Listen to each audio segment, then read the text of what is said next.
C'est la vidéo pour vous partager l'expérience avec les ouvriers permanents sur l'année 2025.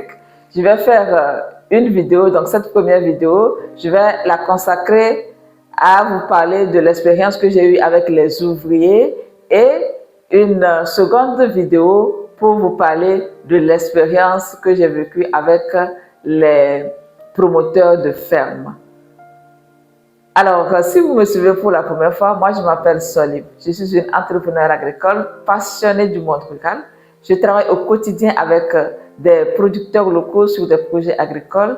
Je gère des fermes agricoles pour les exploitants individuels qui me sollicitent. Donc, l'année dernière, j'ai fait recours à des ouvriers permanents, c'est-à-dire que c'est des ouvriers qui viennent s'installer sur la ferme sur une durée d'à peu près 10 mois. Ils sont sur la ferme, ils se lèvent chaque jour, ils font les activités de la ferme. Donc, ils doivent travailler 6 jours sur 7, ils ont un jour de repos dans la semaine. Pourquoi j'ai fait le choix de ces ouvriers permanents? Déjà en 2024, j'ai aussi géré les fermes de promoteurs de fermes et la difficulté c'était de trouver la main-d'œuvre pour pouvoir travailler. C'était vraiment la grande difficulté parce que les moyens étaient là, mais qui va venir travailler? C'était très difficile de mobiliser la main-d'œuvre.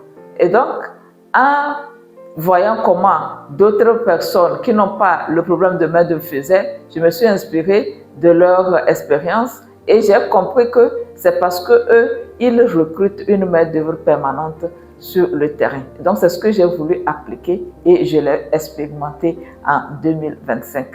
Effectivement, si je vais aller très court, ça a vraiment résolu le problème de manque de main-d'œuvre. En fait, j'ai fait une planification en janvier et j'ai déterminé exactement sur chaque ferme la quantité de personnes ou bien la quantité de main-d'œuvre qu'il fallait. Donc, le nombre de personnes qu'il fallait recruter, j'ai calculé ça en fonction des superficies à faire. Et on a recruté ces personnes-là. On n'a vraiment pas eu besoin d'aller faire recours à du personnel extérieur. Non, ces ouvriers ont servi comme il faut et les activités ont été faites à temps. Pas du tout de casse-tête pour dire « Ah, il y a telle activité, il y a ce sarclage, il y a ce semis, il y a ce traitement à faire » et qu'on ne trouve pas les gens. Non, non, non, non. Ça s'est très bien passé. Ils ont rempli leur objectif et ils n'ont pas du tout paressé. Sur toutes les fermes, ils ont travaillé assidûment. Maintenant, cela ne veut pas dire que l'expérience a été tout lisse, il n'y a rien à dire. Ici, on est en train de parler de l'expérience avec les ouvriers. Et il y a eu des moments où vraiment il fallait savoir gérer, il fallait prendre ce soir pour que la collaboration continue. Vous voyez? Donc, je vais partager quelques anecdotes avec vous pour vous montrer les quelques difficultés que j'ai eues avec les ouvriers. Et déjà, au début, j'avais fait une vidéo sur une ferme lorsque les ouvriers étaient arrivés. Il y avait une jeune fille, parce que sur toutes les fermes, il y a une femme. Il y a une femme dans l'équipe et la femme doit s'occuper de la cuisine pour les ouvriers. Donc, j'ai pris cette disposition-là pour que les ouvriers ne soient pas tentés d'aller boire, fumer ou même prendre certaines substances illicites. Parce que quand ils sont très fatigués au travail, au lieu de venir préparer à manger, ils ont la paresse, ils peuvent aller boire et se contenter de ça. Mais s'il y a à manger, au moins ils laissent le côté boisson.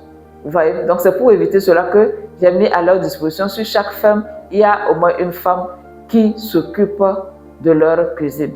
Et sur une ferme, j'ai eu à faire la vidéo ici.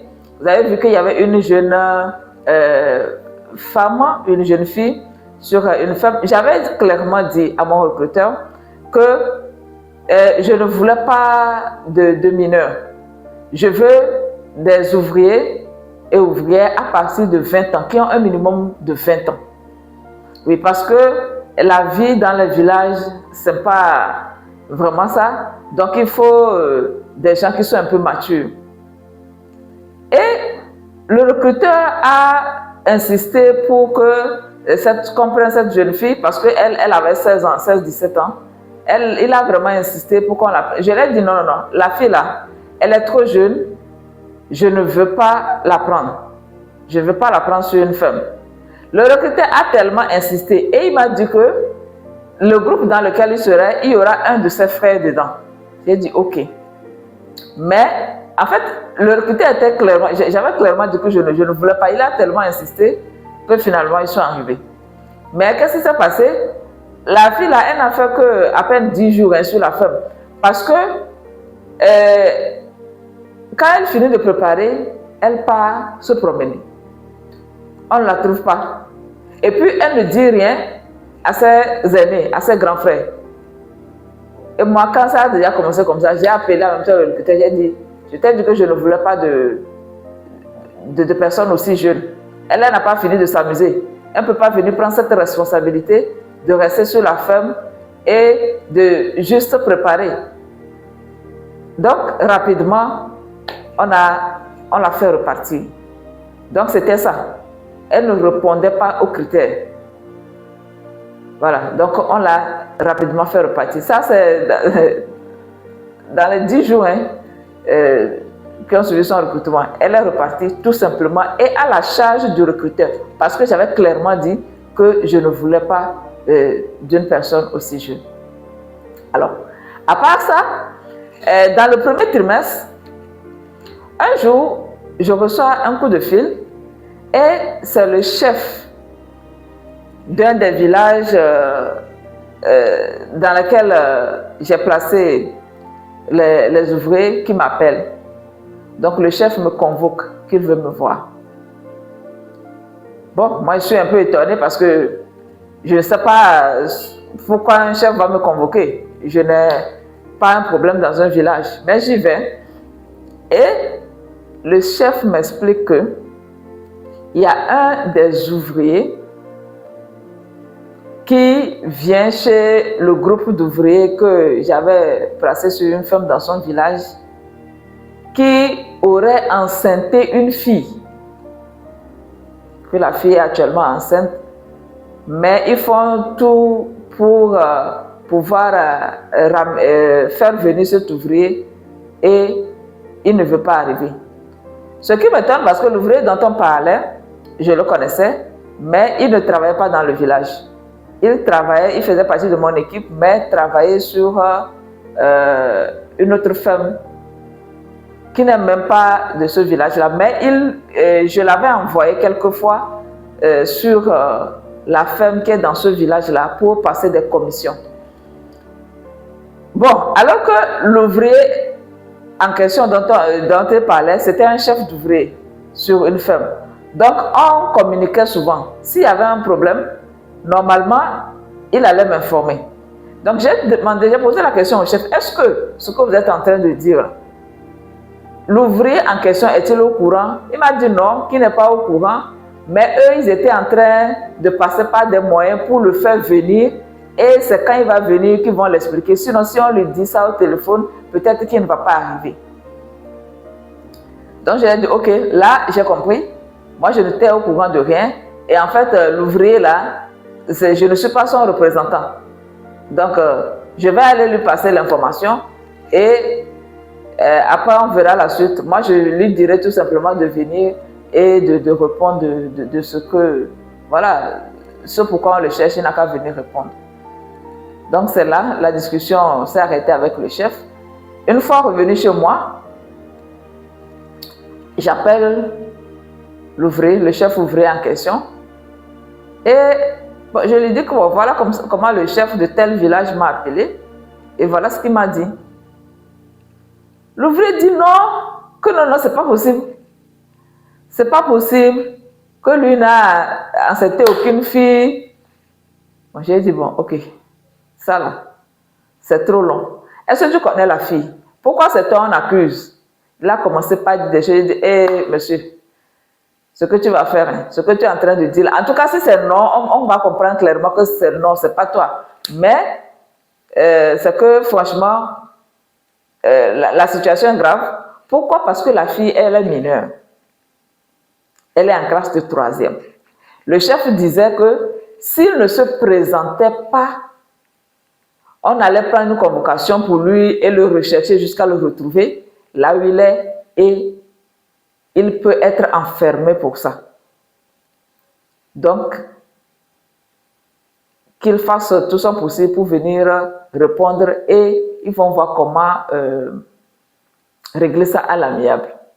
Le chef ouvrier en question a commencé par paniquer parce qu'il avait une femme et des enfants et donc il se débrouille ici pour pouvoir envoyer de l'argent. Maintenant, s'il faut aller répondre de cet acte-là, ça veut dire que c'est encore de l'argent qu'il va débourser. Là, je lui ai dit, mais monsieur, tu vas faire ton possible, même si c'est 5 000 ou 10 000 de façon symbolique que tu vas envoyer chaque mois, tu vas le faire parce que l'enfant continue par aller à l'école quand même. Il ne voulait pas pour un début, mais comme moi je continuais d'aller dans le village, je suis devenue comme un intermédiaire entre lui et le chef. Donc je ne pouvais pas clairement dire que il ne veut pas venir, mais moi je lui ai dit, bon, il a besoin de moyens, il va essayer de rassembler les moyens avant d'arriver et tout. Et au niveau du chef, quand ils me voyaient, ils ont voulu commencer par hausser le ton en voulant menacer. Donc j'ai compris que si je sers vraiment d'intermédiaire, ces gens-là, un jour, c'est parce que c'est moi qu'ils voient, parce qu'ils se disent que moi j'ai peut-être les moyens pour donner ou quelque chose, mais que moi si je ne donne rien. Donc ils ont commencé vraiment par menacer. Il a dit, mais le jeune dit qu'il n'a pas d'argent. Et puis voilà, les membres, ils me disent qu'au moins qu'une personne vienne et se représenter au niveau de la famille pour dire que, au moins s'il y a un souci avec l'enfant, on peut appeler telle personne. Donc moi, je ne voulais pas être la personne qui va prendre cette charge-là. Je vais vous dire sincèrement, parce que je connais un peu les gens du village, ça va aller dans tous les sens. Donc je dis aux jeunes, fais tout ton possible, tu envoies tes parents, donc on a appelé les parents qui sont venus, donc l'aide que moi je pouvais apporter pour qu'ils se déplacent et tout ça, là, moi je l'ai fait, et ce sont les parents qui sont venus se présenter. Et donc les parents aussi, l'état dans lequel ils étaient avant de venir, bon, ils n'ont pas pu vraiment exiger grand-chose. Vous voyez, donc si moi j'étais au milieu là, franchement, parce que déjà ce qu'ils commençaient par exiger là, c'était beaucoup. Donc, je me suis retirée calmement, je me suis dit, en fait, moi je ne réponds de rien. Voilà les parents du jeune et on va essayer de faire. Moi je suivais de loin pour que la situation n'aille pas voilà, dans tous les sens. Mais j'ai vraiment exigé aux jeunes. Je leur ai dit, ok, si tu veux même, on va te faire un prêt. Comme ça, à la fin de l'année, on prélève ça de ton argent. Donc, on a fait d'une manière ou d'une autre jusqu'à ce que la fille en question accouche. Donc, jusque-là, ce sont les parents qui interviennent.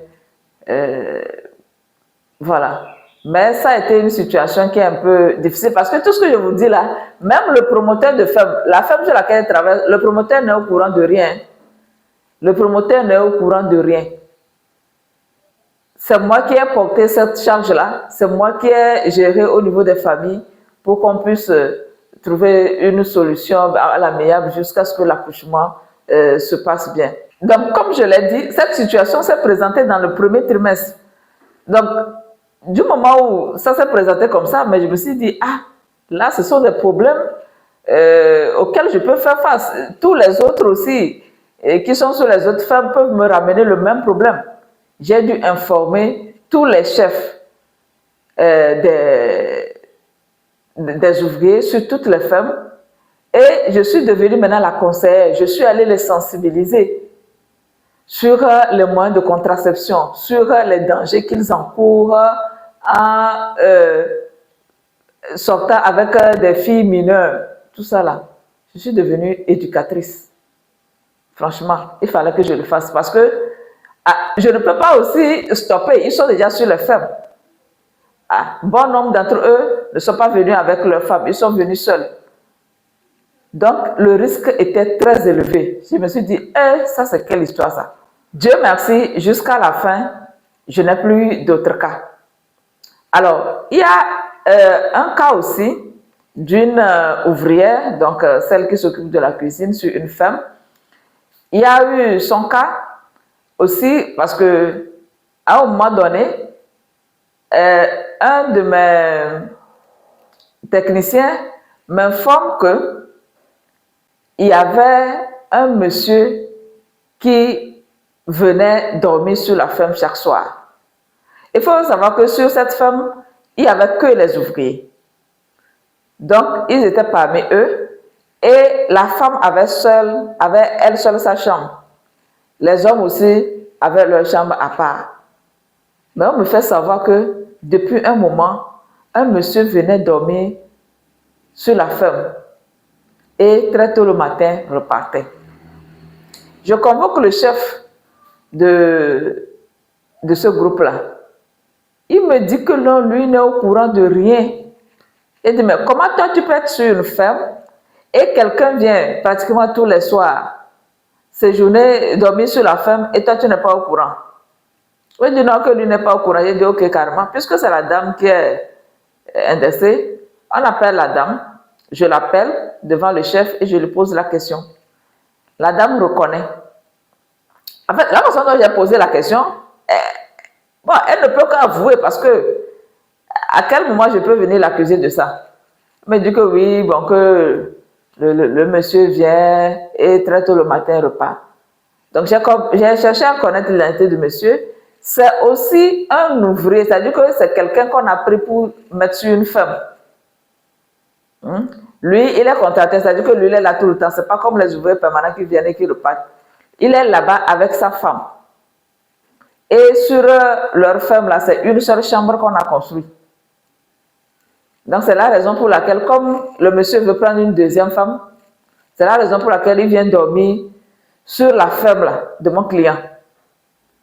Parce que là où lui-même il est, là où on l'a né comme ouvrier, là, ou bien je ne sais même pas comment je vais l'appeler, ou bien gardien, il n'y avait qu'une seule chambre.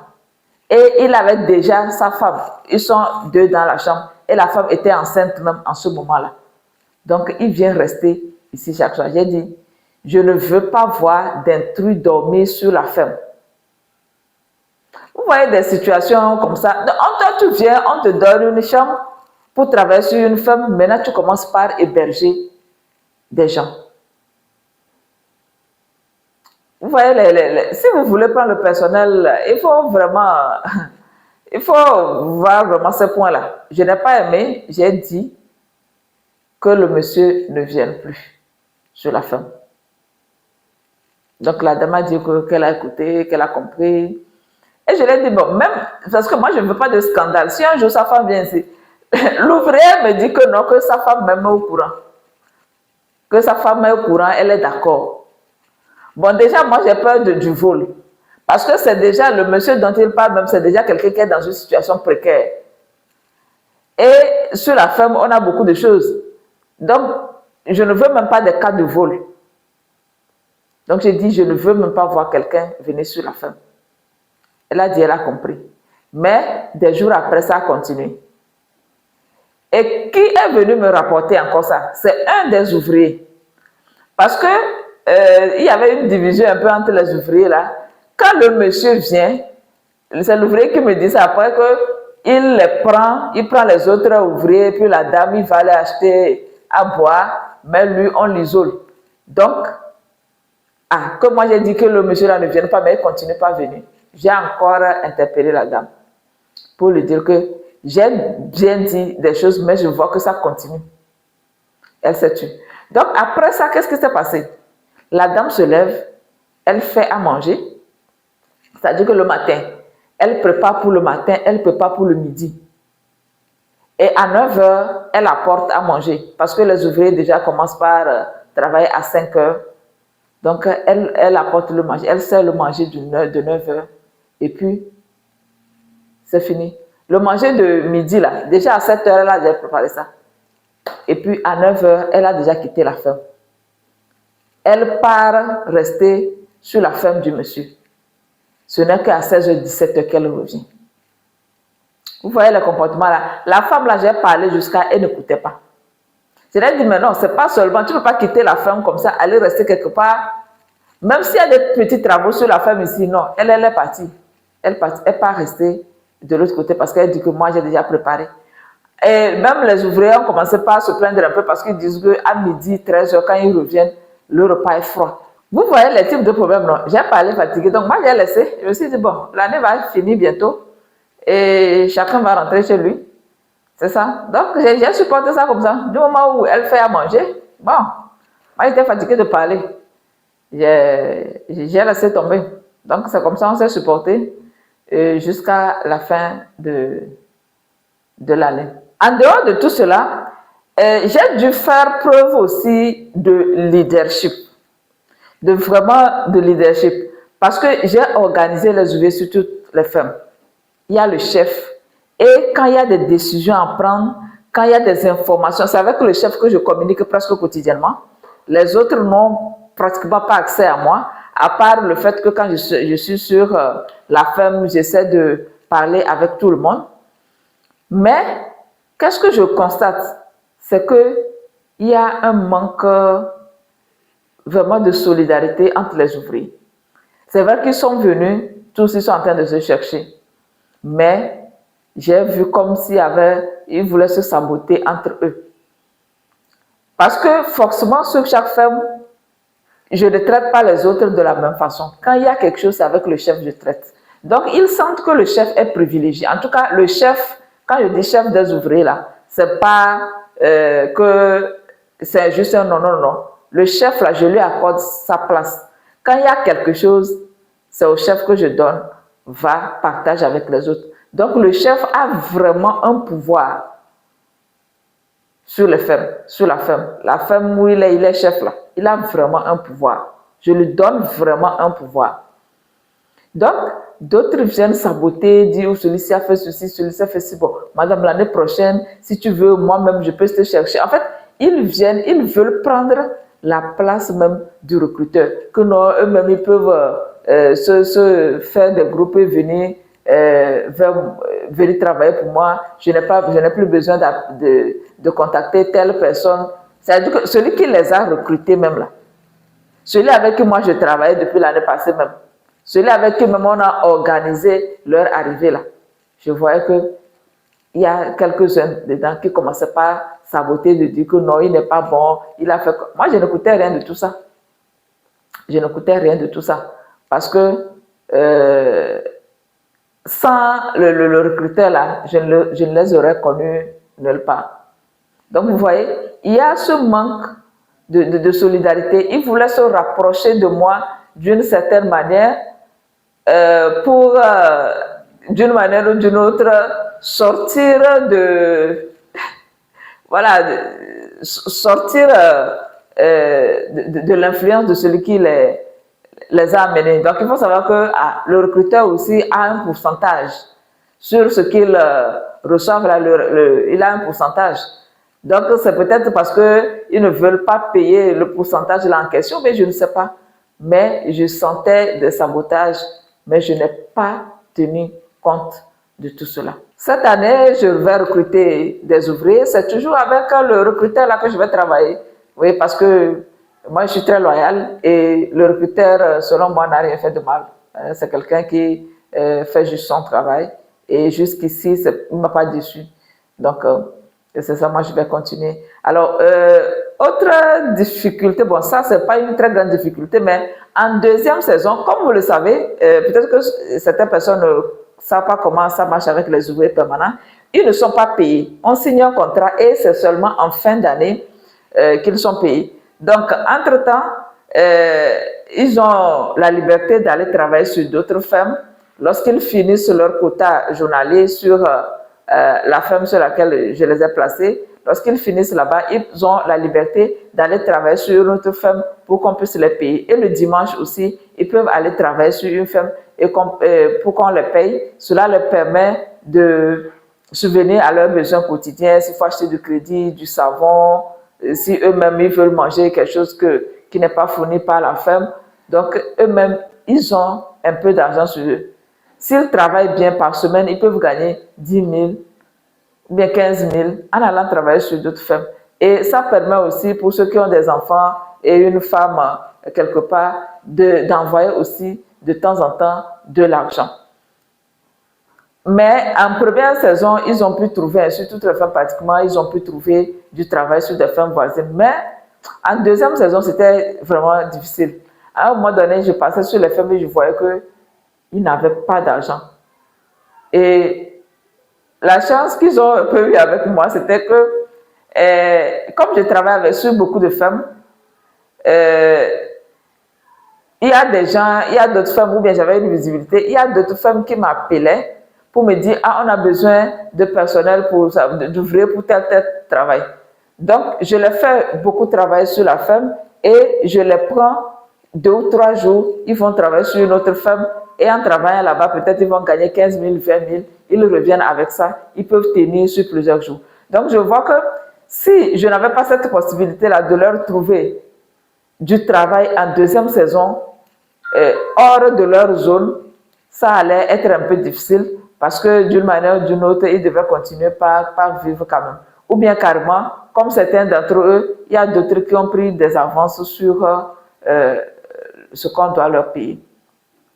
Donc globalement, voilà ce que je peux partager avec vous sur l'expérience que j'ai eue avec les ouvriers. Et aussi, quelque chose d'étonnant, c'est que même la maladie, très peu sont tombés malades. On n'a pas vraiment dépensé pour la maladie. Donc, vous voyez, ils ne sont pas vraiment tombés malades. Ou bien eux-mêmes, quand ils tombent malades, ils cherchent certains produits, certains herbes, ils préparent et consomment. Donc, c'est quelques-uns qui sont allés à l'hôpital de temps en temps. Donc, ce côté aussi, ils ont été plutôt en bonne forme. On n'a pas trop dépensé pour l'hôpital. Parmi vous qui me suivez, je sais que certains aussi ils ont eu les ouvriers permanents. Est-ce que vous pouvez partager avec nous les expériences que vous avez eues avec eux, mais les difficultés que vous avez eues avec eux? Ça va nous permettre aussi de mieux nous préparer pour la saison prochaine. Donc, déjà, quand on vit une expérience, c'est pour en tirer des leçons. Et cette première expérience-là, moi, j'ai tiré mes leçons. Déjà, je ne prends plus de mineurs, comme je l'ai dit. Je reste toujours dans 20 ans et plus. Deuxièmement, il faut vraiment sensibiliser les ouvriers pour qu'ils puissent avoir une bonne moralité. Et aussi, il faut mettre clairement, parce que là, avec l'expérience que j'ai vécue, maintenant, je vais ajouter d'autres lignes au niveau du contrat, comme par exemple ne pas héberger quelqu'un sur la ferme, mais aussi de rester sur la ferme, surtout pour les ouvriers là, de rester présent sur la ferme, même s'il n'a rien à faire, de rester présent sur la ferme et de limiter les sorties. Donc, c'est des choses qu'on va faire. Et aussi, penser un peu plus à comment est-ce que les ouvriers vont pouvoir subvenir à leurs besoins, même s'il n'y a pas du travail à l'extérieur. Donc, tout ça là, peut-être que pour les prochaines fois, je vais prendre un peu moins d'ouvriers pour qu'il y ait une partie qui soit dans le contrat et qu'ils puissent toujours avoir du travail à faire sur la ferme, qui soit directement payé. Donc, je vais voir tout cela pour que sur les prochaines expériences, qu'on puisse vraiment s'en sortir mieux.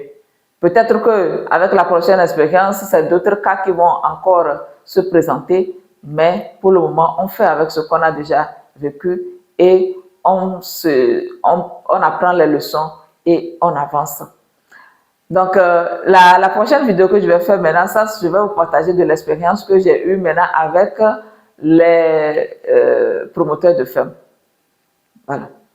Merci beaucoup de m'avoir suivi. Je vous donne rendez-vous dans quelques jours pour une nouvelle vidéo. D'ici là, prenez bien soin de vous.